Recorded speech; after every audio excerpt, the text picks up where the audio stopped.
Let me also just thank our guests who were willing to share their experiences here. So again, we've got Dana, we've got Rick, we've got Mike, and Linda as well. I'm going to say a little bit more about our guests in just a moment. And then also just all of you for being here, as we're all really, the goal being to learn more about this fast changing area of health and weight management.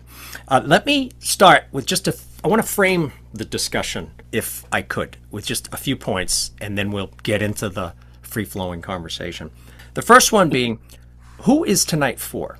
And really, this is a conversation for everyone. Whether you are curious about the weight loss meds, you might even be on them, whether you're apprehensive, you might even be flat out skeptical about them. This conversation is still for you. And it really boils down to two reasons that we repeat all the time in our sessions. These drugs work. And for some people, they work really well. Now, caveat, there are others who have less than the experience they were hoping for. But the second point is they're going to improve. They are going to improve. And as many of you know, there's going to be a pill form exclusively for weight management coming out in 2026. I go out maybe on the skinny branches and say most of the people you know at some point will be taking advantage of these innovations in treatment. So we like to consider this just another notch in the belt for modern medicine, something else that we've been talking about in our sessions.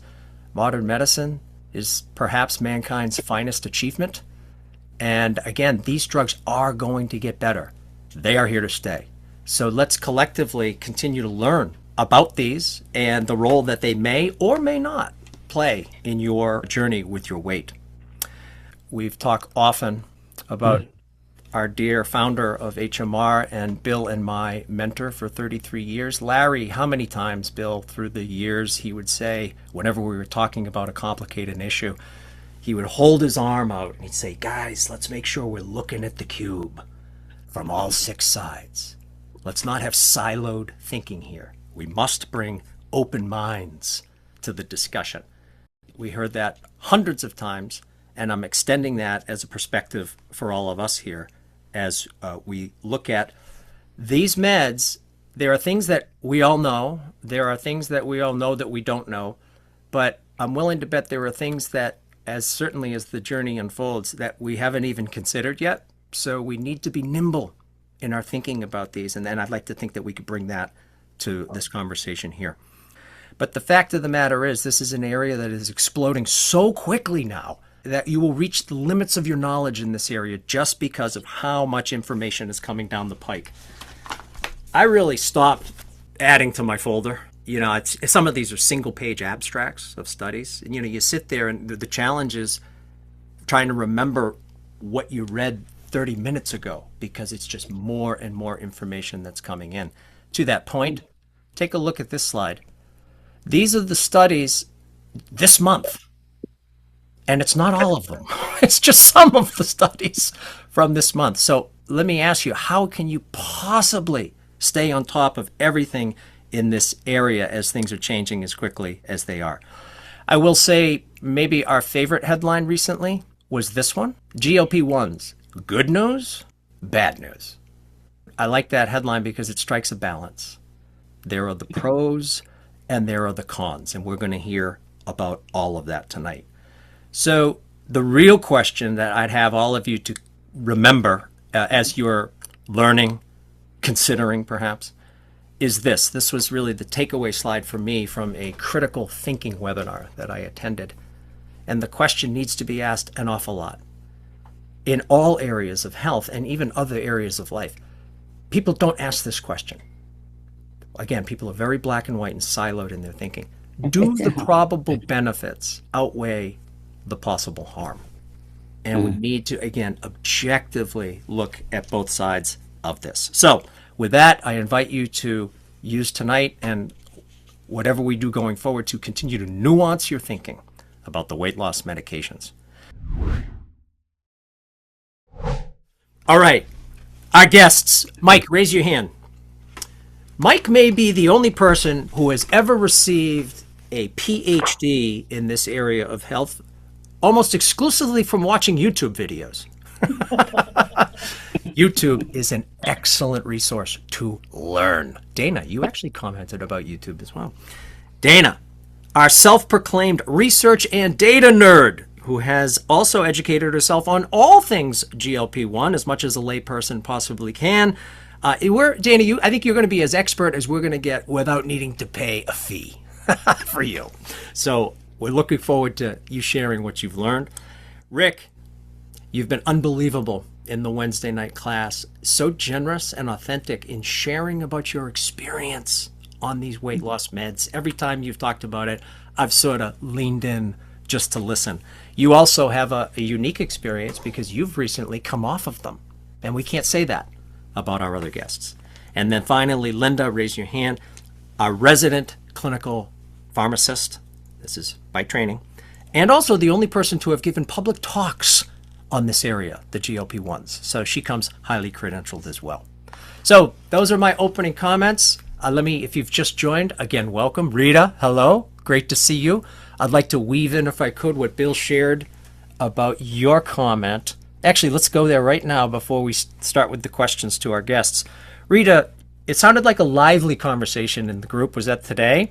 No, but I think what I said is that, this work is hugely difficult. I've been between HMR and Next Step for decades, since 1990, and, had the ups and downs and, lots of great success in the last few years, but really difficult road.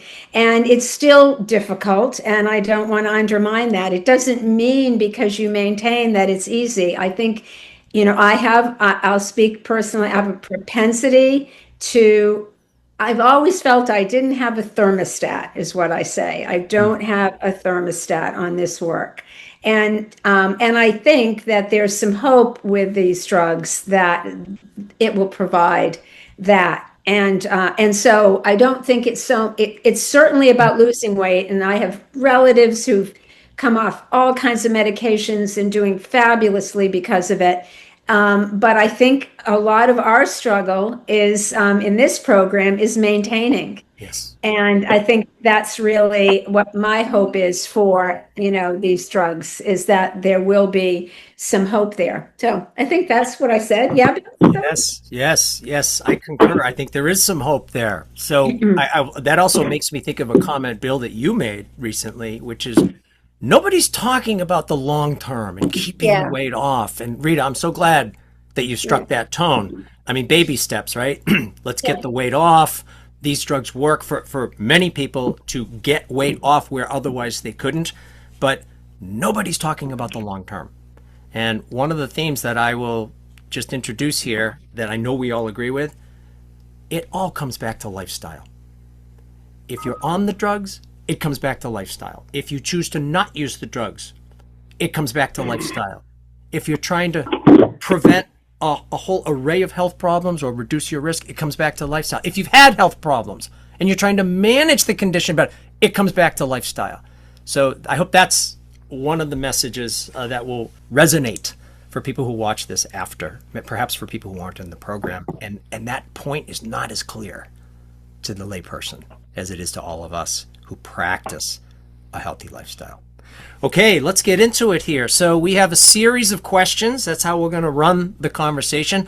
Guys, let's keep it informal. If you want to chime in and you're not one of our official guests, just use the chat space. Kate will represent you. If you really want to chime in, not through chat, but spoken word, just raise your hand.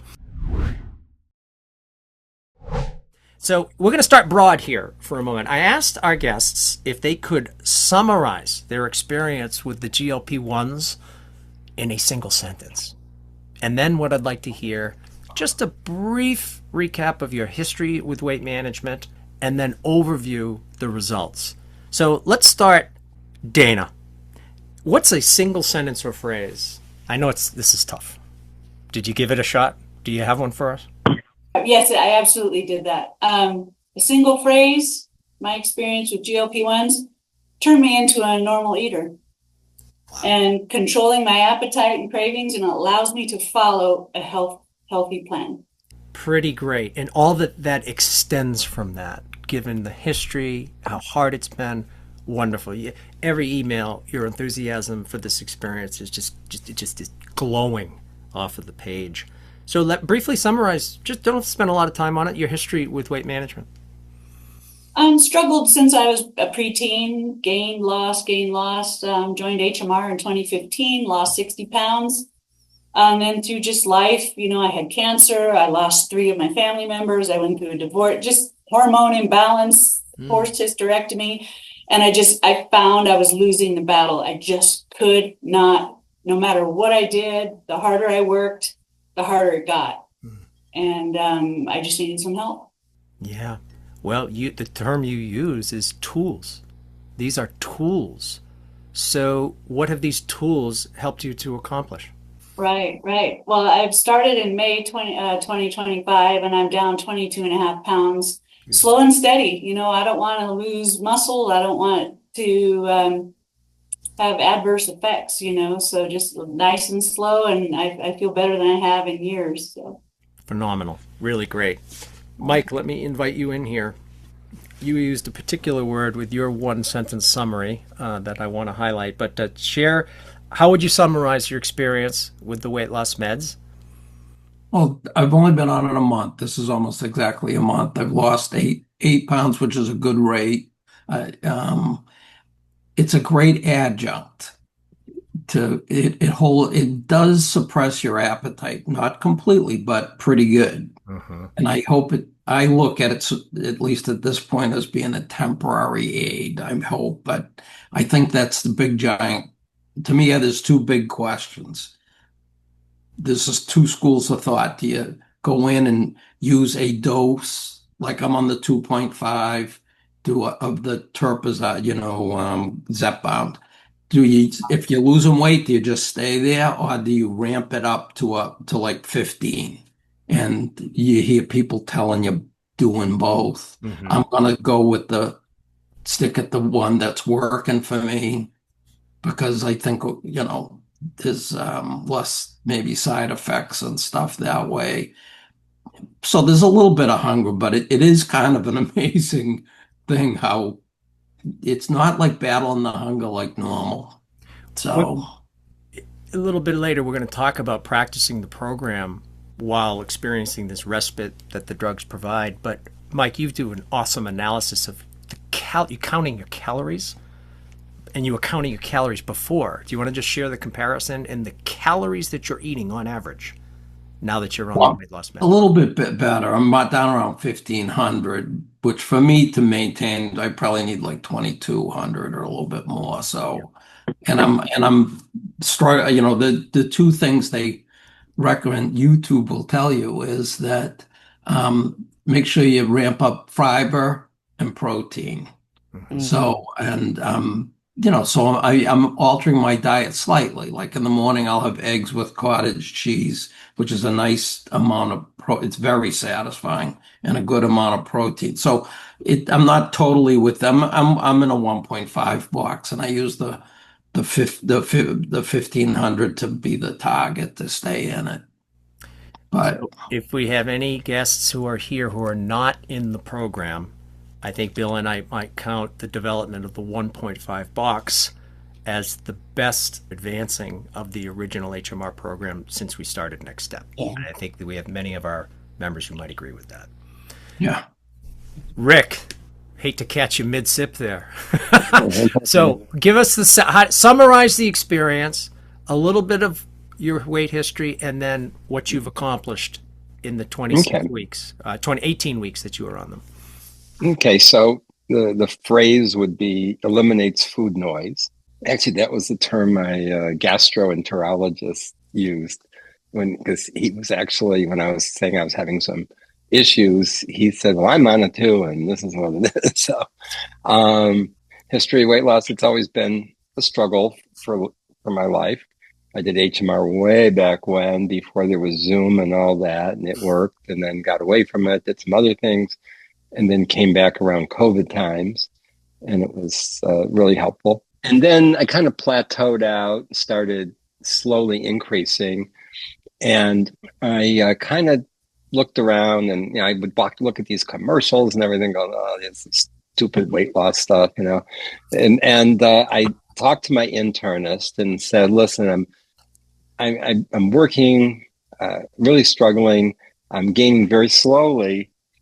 I just wanted something to turn it around. I wasn't like gaining a lot of weight, but I was going up, going down, and I said I need something just to push me in the right direction." Sure. So I did it for 18 weeks, lost 26 pounds. Usually the first probably 10 weeks, and my experience was, again, it eliminates food noise, which means you don't think about food as much. Like, to me, it's like automatic. I get in the car and I used to eat something when I get it. It was like trigger or whatever. And now I just had to focus on making sure I got protein, try to build my life around protein. And I remember even if I had a fast day for some reason, it was like no big deal. Or I used to always stress if someone said you can't eat. So the bottom line was it was working, it was going down, I was excited about it. But then there are some side effects. And one of them is gastric upset, intestinal upset, call it what you want, diarrhea or whatever. And I was kind of, it didn't happen at the beginning, but later it was more and more where it became very annoying. I talked to my gastroenterologist, and he just said, you're having motility issues. It has to do with stomach isn't emptying because it slows you down. That's the secret. It slows down digestion, but to some people, it slows it down too much. Yeah, you and I had a conversation where you shared with me that in 18 weeks you were down 26 pounds, and then we literally mapped out the next 20 pounds, and within 7 days you told me I'm off them. It seems like it had become, the gastrointestinal stuff had just, you reached a threshold. Right. I mean, I was spending like 2 hours in the morning, between 4 and 6 in the morning, in the bathroom, and the rest of the day was fine. But I said, I am not going to live like this. And the gastro guy said, listen, go off of it. You'll get motility back. The stomach will empty. Your intestines will work fine. And it did. And he said, maybe we'll do some tests on you and make sure your stomach has normal motility, which I think it does. And then there's some other drugs that are also GLP drugs that affect certain different sites, we'll say, if I want to go back on. But the postscript is I've been off a couple of weeks. I gained some weight because I wasn't used to the food noise rushing back in. And I'm like trying to go back because I was really good about making shakes. And you even warned me, like, you're gonna need this after you're done with the drugs. Because you don't want to be on forever. But I'm really working now, using those tools that we always talk about for the people that are not using drugs, because I know what it takes. You just have to get back to high volume. To get the weight off, to change the direction of things, and to sort of provide a reset. It sounds like it worked well for you. And it gets, it's so exciting. It's like you start losing weight, and it's like, oh, and I just wanted, originally I said, I just wanted just to turn the tide. But then I found myself contemplating the higher dosages because I wanted to get to that goal weight faster and faster. But I'm convinced it wasn't the higher dosage that was causing the problem. It was even at the low dose I was having the problem. It didn't get worse with the higher dose. I just made a decision. The side effects were not worth it. We'll come back to the side effects in just a few minutes. I want to reflect some of the questions that were asked by our members, and this leads into my next question for our guests here. The question is, I'm considering this. What is my first step? So, Mike, when I first talked to you, you were 5 days in. And the whole process, the decision-making process, was very clear in your mind. You gave me a lot of details. Do talk a little bit about the YouTube experience and what might be useful for others to hear. So, well, a couple things quickly. So part of I was resisting it forever because I was concerned about the side effects or whatever. But after 2 years, and then my cardiologist saying to me, because they said, I'm scared of these drugs. And he said, you should be more scared of the weight you're carrying. So I'm like, and I'm going back to see him. I'm like, I can't face him again. and it's just not moving. So I decided one thing that helped me a lot was Bill gave out information that Kate had given him, sort of explaining about the different, which was very helpful. And then I decided, you know what, I need to look into this. And I just spent a lot of time on YouTube watching doctors managing people on the drug and people using the drugs. I mean, like everything on there, you got to be careful. But you'll see there's all different schools of thought. But I found it extremely helpful, and I felt I started to get more. And as I understood it better from the information Kate had given, and then reading and then doing all that, I was starting to feel more comfortable. And then after a while, I'm sure all of us having this experience, you start meeting more and more people in your life that are saying, admitting to you they're using these drugs. So, so I looked into it, and then I looked into the cost, which I think we'll get into eventually, and I felt comfortable with the cost. I found a way it's reasonable, but that's what I did. I spent a lot of time watching on YouTube.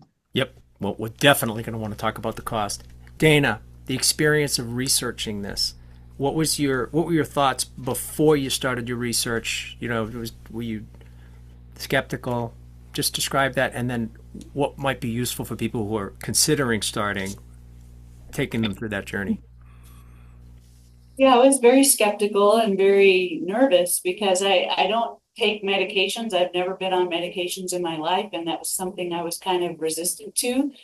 But my coworkers lost 170 pounds over the last 2 years. She started at 340, Wow. and she had little to no side effects. And I watched her come off all of her medications and reverse kidney failure. She had stage 3 kidney failure, and it reversed that. She came off her blood pressure med. She was type 2 diabetic. She came off her insulin, and I think she's on 1 or 2 meds still. And then I stumbled across a Mel Robbins podcast where she was talking to a doctor, and then I just started watching more and more, just Googling and on YouTube, searching on YouTube for GLP-1 information, and I just decided that this was for me. And I actually went to the same doctor that my coworker goes to. She's a nutritionist. And so she guides the lab works and body measurements and the things like that, make sure that everything is still okay with you. I see her every 60 days. So. Mm-hmm. Yeah, I may come back to that when we talk about practicing the program while on the meds. Yeah. Is there a role for additional support? I think that would be useful for people to talk about. Rick, anything else around how you started? I know you mentioned you had a GI doctor who's an acquaintance, I think you mentioned. Is there anything else that, in terms of the decision to go on it and the process of starting, that you would share? Well, what happened was I decided to do it. So I talked to my internist first. So he prescribed them, and I used that Zepbound program where they write a prescription, they text you, and it's back and forth, and they get it to you real fast. And for anyone that's never seen it, it comes in a box like this, in a big container has ice packs and everything, and you open it up, and they have like 4 little boxes with the vials, and they send you syringes. That was a big thing too. I was scared of syringes, but it was no big deal. And just keep it in the refrigerator, and it lasts like a long time that way. So going back to your question, but I also was scheduled to do a colonoscopy, and the colonoscopy procedures, that's my friend, the gastro guy. The procedures are, you cannot be on these medications if you're going to have colonoscopy, because of, they put you under and all. So I delayed starting to get the colonoscopy. Everything was fine there. So then I started after that. And if you have a colonoscopy scheduled and you're in the medication, I think you have to go off for a while to get the procedure. Excellent. Thank you. So, food noise. Dana, you had some pretty compelling things to say about this. And what I would just acknowledge is that there are individual differences here on this. So I'd like you to just compare a continuum. Think of a continuum. And I'm going to read a quote from someone in week 1 And then, Dana, I'm going to read a quote that you shared with us in week 1 and have you expand on it. So the first member on the far left of the continuum, week 1 and the constipation side effects are brutal but manageable. The gastric side effects vary and include heartburn. My problem with nighttime eating hasn't disappeared because it isn't driven by hunger. Dana, you wrote, week 1, a different person, the other end of the continuum. Little to no side effects, and I'm down 3 pounds. If I had to sum it up, I would say it's changed my relationship with food from narcissistic and toxic to cordial and professional. How pithy. Do tell. Say a little bit more about the food noise part of this. Oh, it just was screaming at me my entire life. Even I remember just as a young kid, my mom, how could you possibly be hungry again? And I could never stop. And everyone in my family had normal appetites, eat a few bites, move on. And I would just sit and eat and eat and eat. And I can't, there's no set point. There's no, like Rita was saying, there's no thermostat at all. And now I don't have a lack of enjoyment of food, but I don't care about it at all. It's now sustenance and nutrition. And I still get hungry enough to eat, and I eat the protein and the fruits and vegetables, and that I don't ever think about food ever. Pretty striking. Mike, you wrote, food noise is down. Not thinking about what I'm going to eat later while I'm eating now. A sentiment that a lot of people nod when we share something like that, because a lot of people have that experience. What am I going to eat my next meal while you're eating the current meal? Say a little bit more, Mike, about the chatter, the noise, and what's been different. I'm just not thinking about it all the time. I'm not as hungry. I'm still hungry, and I'm starting to see the evening eating. Like, am I really hungry, or is this just a bad habit? Because I'm so used to sitting in front of the TV and stuff on my face the whole time. But it's the appetite is not completely gone. I'm still hungry a bit, but nothing like before. I mean, the other part too, as part of doing this work, this is the way I look at it. I am thinking about food all the time, mostly about how am I planning and what am I going to eat and sort of. So it's not like, when is it, what's the word? Pathological as opposed to constructive, I guess. Yes. But Well, the term actually was mentioned by my GI guy, and I said, "Oh, that's exactly what it is." I didn't even have not heard that term yet, and it resonated with me because it's like, yeah, it's always in the back of my mind about eating and that noise. I suppose it's still there, but it's so low that it's not distracting, and it's easy to move on to other things. Not distracting. So, everyone might have come up with a different definition for what is the food noise, what is the food chatter. Some version of preoccupation with food. Does that fit? And it's probably on a continuum. I'll share an email that someone sent. This is someone in the program 3 weeks in. Now, this is someone for whom the drop in food chatter has been extreme. And what she wrote was, Rick, this stuff is life-changing. No sugar cravings, period. Period. All, period. Zero, period. Zip, period. Zilch, period, is what she wrote. The silence in my head for the last 3 weeks has been deafening.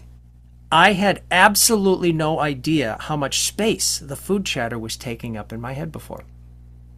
Isn't that interesting? That sort of points a little bit to some of the concerns that certainly we have about when people come off of the medications without a program to fall back on and without a strategy. This could end up being a net negative. Gaining false sense, the average person potentially gaining a false sense of security. Hey, look at this. I can eat the half of the cheeseburger and push the rest away. I barely touched the fries. False sense of security, no foundation of healthy behaviors to fall back on, and then the tsunami of food noise comes back in play, this could be a very tough situation for people. Linda, chime in. I just wanted to mention that there have even been some studies that have shown that the weight that comes back afterwards is more of a high percentage of fat mass versus lean mass. So that would definitely be a consideration why you don't want to gain it all back really quickly when you stop, but you want something that's going to help you with your lifestyle. Yes, really good point. Somewhat related to the food noise, I want to just touch on what Kate and I exchanged texts about today. Some people report a loss of eating pleasure. So that's interesting. Dana, you had theorized that why would people come off of the weight loss meds? Your theory was finances, so practically speaking, weary of injections, or lack of guidance. What you didn't include was this one, because I don't think you've experienced it from what you've said so far, is that this is a very real thing that some people are experiencing, describing being less interested in food, forgetting to eat, losing cravings for food that they once enjoyed. For some, this is positive.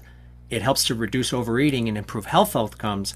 But for others, especially those who value food as a part of their social or emotional life, it can feel like a loss of joy or connection.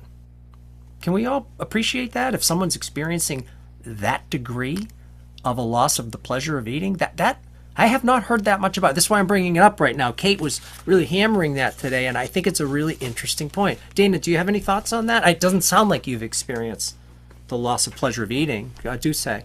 I have been waiting my whole life to have less interest in food, and so that I've heard stories of anhedonia where people have just like completely lost all joy. Yes. For those reasons. And I'm sure every single person is different. I'll tell you, Rick, I eat everything I want.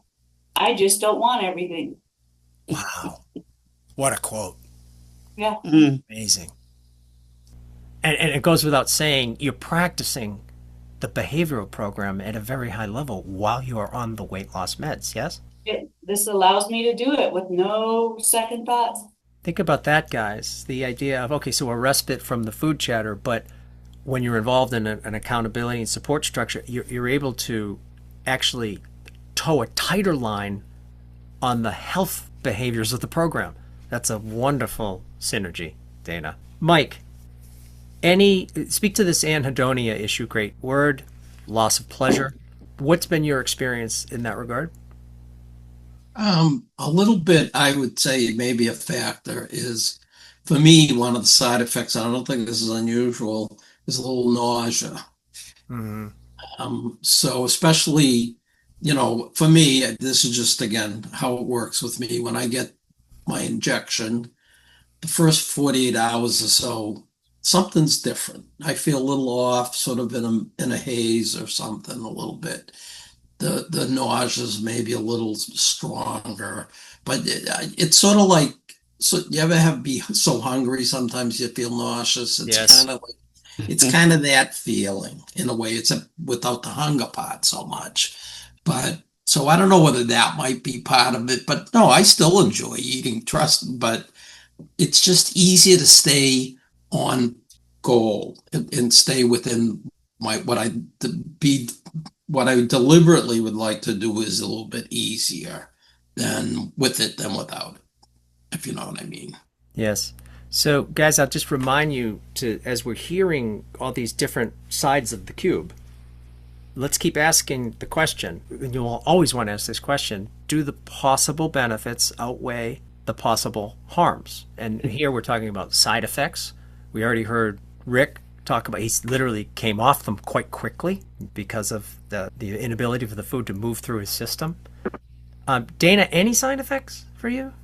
Yeah, actually, the first 2 weeks I went on a fishing trip and I wasn't eating and drinking water, 100+ ounces of water a day to keep everything hydrated in there. And I ended up in the ER. I had a little stoppage. That was a really fun, embarrassing, funny ER visit. But that after that, I've had nothing. I had just put in the chat. I get that hunger, nausea kind of feeling occasionally. Like right when I wake up in the morning and go for my walk. But I found that just eating a little something, a half a cup of cottage cheese before I go, and it's gone. Yeah. Open question. I can't remember who shared this with me. Kate, was it you? Someone shared they have acquaintances or friends who the drugs did not work for them, and the side effects were untenable. So they didn't lose weight. Maybe it was you, Dana. Is that ringing a bell for anyone? I did. I had two friends, acquaintances that said, "Oh, I tried those for a few months. They didn't work for me." They didn't mention side effects, but they didn't. I don't think they had a plan or any guidance as far. I don't think they changed anything in their life. And I'm like, well, these aren't magic, you know. Yes. So Yeah. So again, striking yeah. that balance, these can come across as magic when you hear some of the anecdotes and even some of the quotes we've heard tonight, but they're not magic. People are individuals. People respond differently to different drugs. So, Because you had mentioned Dana, I also had a couple of friends who took the meds for several months with no results, but they didn't increase the dose to, they were on like maybe the second to lowest dose. Perhaps they would have seen results had they increased it. Some folks don't see results for several months, and they just felt like we're not seeing any results, so we're going to throw in the towel. Sure. I've heard the term hyper responders and slow responders. You know what I mean? Everyone's going to react differently. And like you said, they may not see results until they get up to those higher doses. But to mitigate the side effects and to see how you react, they do start you at the lower dose. I'm only I started at 2.5 and now I'm on the 0.5. And I mean, or 5 milligrams of tirzepatide. And I feel like I could stay here a while, and if that changes, then I'll change. yes, great. Okay, so yes, go ahead, Renee. So just to that point, it is interesting because I have seen people who every month ramp up on Wegovy, because that's the one I'm familiar with. And they've had horrific side effects because they've ramped up. So I think it depends not only on modifying the eating, but some people's body can't really sustain the ramp up. Interestingly enough, I've been on it about 6 months. And in the first 3 months, maybe 4, I was on the lowest dosage and I lost close to 35 pounds. And I really modified my eating and tracked it. And then I went up to the 0.5. And the only reason I really went up to the 0.5 was because the insurance wouldn't cover it anymore. But also, I have found a benefit going up to the next dosage. So it's really interesting, and similar to Mike, I did analysis paralysis, and it took me 4 weeks, literally, before I made the decision to do it. Mm-hmm. And as I put in the chat, I just couldn't take the weight off because I had a debilitating injury. And once I took 35 pounds off, the knee pain that I had every single day for like almost a year and a half completely went away. I mean, 100% went away. So the one takeaway, as all of us listen to this fabulous conversation, is really think about what your own body is telling you and how you feel, because some people can't do it. Some people can do it. Some people ramp up too fast. Some people don't. But at the end of the day, Rick, you and I talked about this the other day. The real key thing is to get to the crux of what all of us struggle with, and that's discipline around eating. And that's probably the one thing that I've really come out of the doing these drugs is it's forced me to be disciplined, because if I'm going to put this in my body, then I have to make other changes. Otherwise, I can come off and it's not going to be sustainable. And so thank you for reminding me of that the other day, Rick. Yes. Thank you for listening. Well said, Renee. Go ahead, Linda. I think the thing to keep in mind is that, just like any medication, these have to be adjusted for the person. And as we all know in this room, we all got to where we are for different reasons. We're all different. The reasons why we eat are different. Our lives are different. And the meds have got to kind of be adjusted for that, working closely with Next Step and working closely with your provider. You can probably make some adjustments that may dial down those side effects and make it more tolerable. So And I think that's what a lot of the people have been describing here. They've adjusted. Renee, you've adjusted. You make an adjustment, and everyone's different. It's not a one size fits all. Really good perspective. Thank you for that, Linda.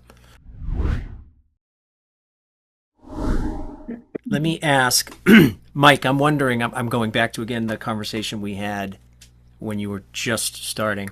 You were so clear, and you just bottom lined the cost analysis, the direct from Lilly versus the CVS or the Walgreen approach.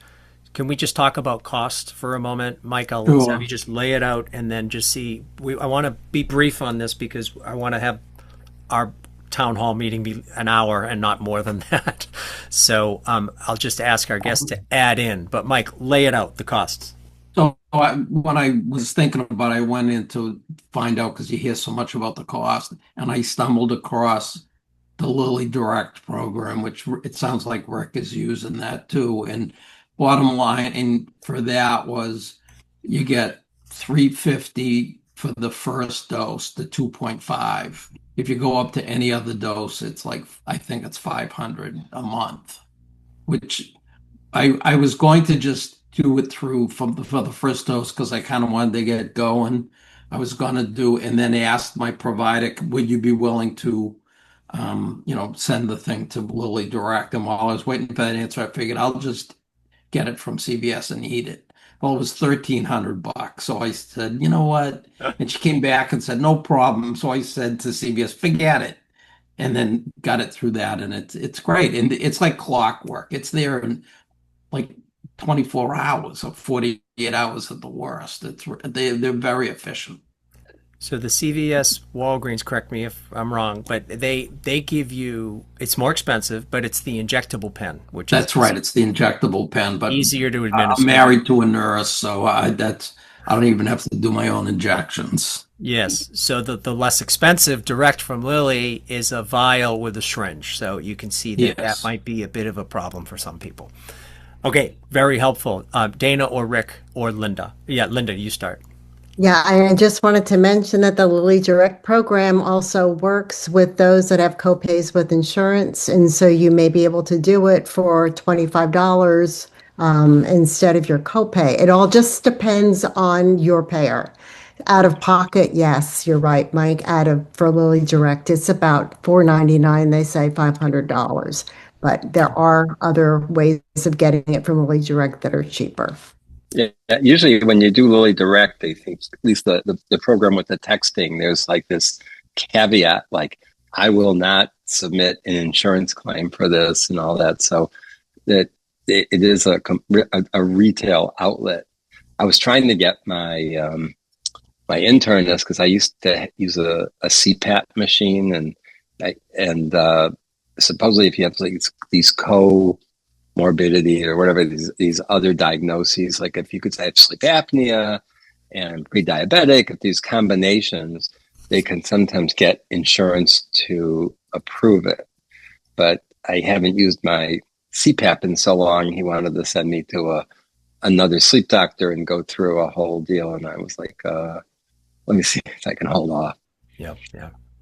Anything, Dana, on cost? I'm on the Lilly vials, Zepbound vials for $4.99 a month too. I'm considering going to Mochi Health for $1.99 a month for compounded tirzepatide. There's a podcast I follow, and a couple, husband and wife, been on it for years, 2 years. Have had no problems, and so that's an option I'm considering. So Mochi, M-O-C-H-I. M-O-C-H-I, yeah. Yep, health. And now we've brought up the compounding issue. So I just noticed in the chat space, Kim, great to see you. Not everyone, there are more people than what you see on the screen here because we have multiple screens, guys. So Kim, it's so great. I wasn't sure you were here, but you asked the question when we exchanged emails yesterday. I'm on the meds. My insurance is going to stop. What do I do? Linda, I'm wondering, could you just sort of briefly frame the compounding, like it's viable, but there are some issues. Mike, you even mentioned in your research reading about some quality issues. What are some bottom line perspectives that people can maybe pursue after the call about the compounding, Linda? So compounding is another way of getting medication. There are two kinds of pharmacies. There's are pharmacies that compound special prescriptions for people that need medications done differently. It's an individual prescription. And then there's compounding in bulk, like we use at hospitals to get large numbers and large amounts of things done. Most of the compounding you're going to see now is the first way, individual prescriptions, because the FDA has declared that these drugs are no longer on shortage. And so the approved way of compounding that they were doing before is no longer approved by the FDA. I'm just going to give you an example. Just this week in Pennsylvania, the State Board of Pharmacy is cracking down on 55 of these suppliers Wow. that are compounding drugs that are not actually going through the regular channels. When you get a compounded medication, if it's not something that it's not regulated the same way. I'm just going to put it to you that way for efficacy and safety. And so you're walking out on a little bit of a slope that you've got to take a look at. You've got to talk to your physician about, you've got to kind of look at the licensure involved. I would make sure that that particular pharmacy is licensed by their state board. That first kind of pharmacy that I talked about would need to be licensed by their state board of pharmacy. And you might want to check to see what they're using to compound with, because some of the things that they use may not necessarily be the product that you think you're getting. The potency may be a little less or a little more than what you're used to taking. For example, Dana, you're going to be switching possibly. The dose may be different. It may be a little less potent or a little more potent. And I would want to check to see what drug exactly you're getting. And I think the other thing to keep in mind is I think that Rick described a really nice way that he got that medication from Lilly Direct. It came with a lot of instruction in a very neat and pretty box, and it was really helpful for getting started and using it. Some of the compounders are not as user-friendly, and there have been a lot of dosing errors reported when patients have tried to use the product, and it's difficult. Use an insulin syringe to measure units instead of milligrams. So this is kind of complicated. Yes. The compounding is a little murky. Yeah, getting that. Really getting that. This is an area that is changing so quickly. The cost is a real issue. Boy, real. Even with what you've suggested, Dana, $199 a month. Yeah.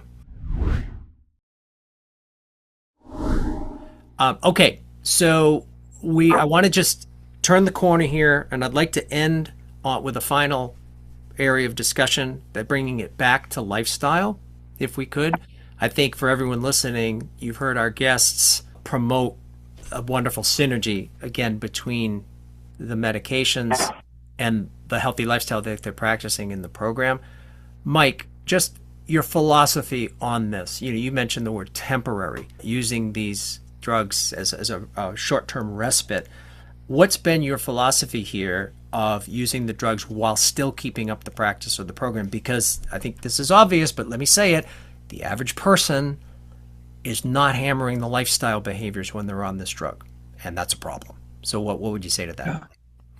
I mean, I think when I hear the stories about people that it's not working for, I wonder, like, what are they doing the other things? I mean, I see it as just a tool to help us do what we know, what we're already trying to do.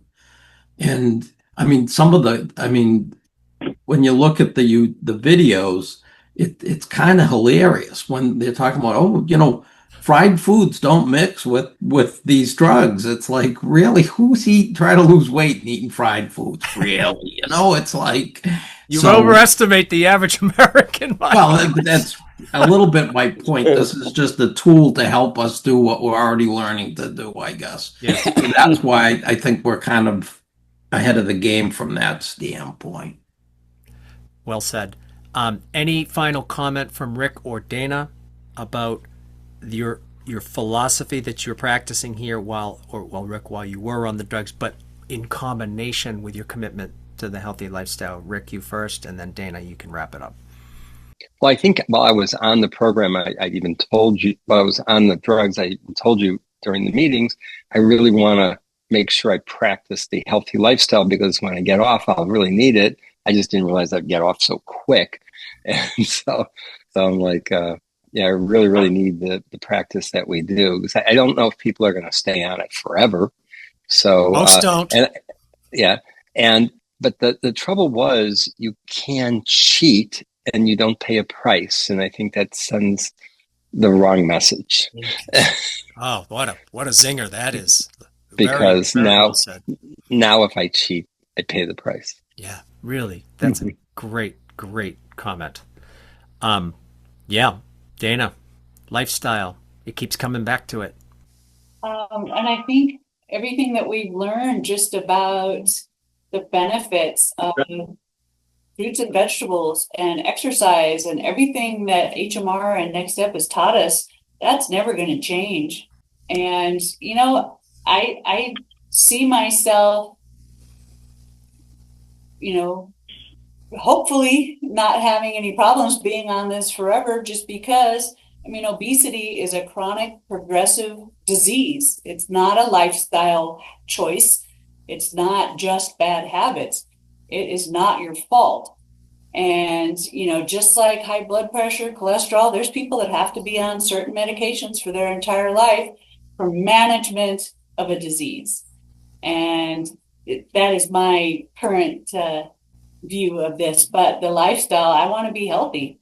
I want the benefits of the exercise and the fruits and the vegetables and the lean proteins. I want to live a quality of life too. Really great. Really great. And we make this point all the time in the program, don't we, guys? The fact that there are, sure, our diet and exercise choices affect our weight, but there are so many other things that happen in our body when we eat a nutritious, high fiber, largely plant-based diet and build in the exercise consistently. So I think that's a great note to end on. I really want to thank all of you for joining us here. Our guests especially, we covered a lot. I hope that it was helpful for everyone to spend an hour here with this conversation. And ironically, if you think about it, the weight loss meds seem to be effective at tamping down the food noise in our heads. I hope that tonight has actually given you more food for thought about the weight loss meds. Imagine that. So we will continue to revisit this topic in our program, but keep doing your own research. You know, I purposely put in that critical thinking perspective because we are largely black and white creatures. That's what human beings are. It doesn't work so well when making decisions. We need to bring nuance and sophistication to our view of things like this, and the weight loss meds is just the latest example. I will say, as you're doing your research, there are so many great resources out there, but can I give you a plug on what I think is the single best podcast episode, 1 hour conversation, and it's the best. He hits on all the right notes. It's incredibly engaging, and you will fall in love with Johan Hari, who's being interviewed, and he's gone on the weight loss meds. He's a best-selling author. So the podcast is called 10% Happier. You can find it in any of your podcast feeds.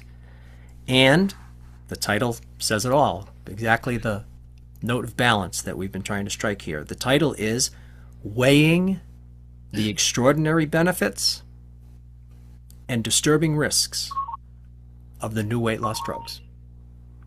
And you will really enjoy listening to that phenomenal conversation as you continue to develop your own views on this. Thank you, everyone. Appreciate your time. Wonderful. We probably didn't answer all the questions, but this may not be the last time we do this. So have a great night. Thanks for your time. Thank you, Rick. Thank you. All right. Thank you, everybody. Great to see everyone. Bye-bye.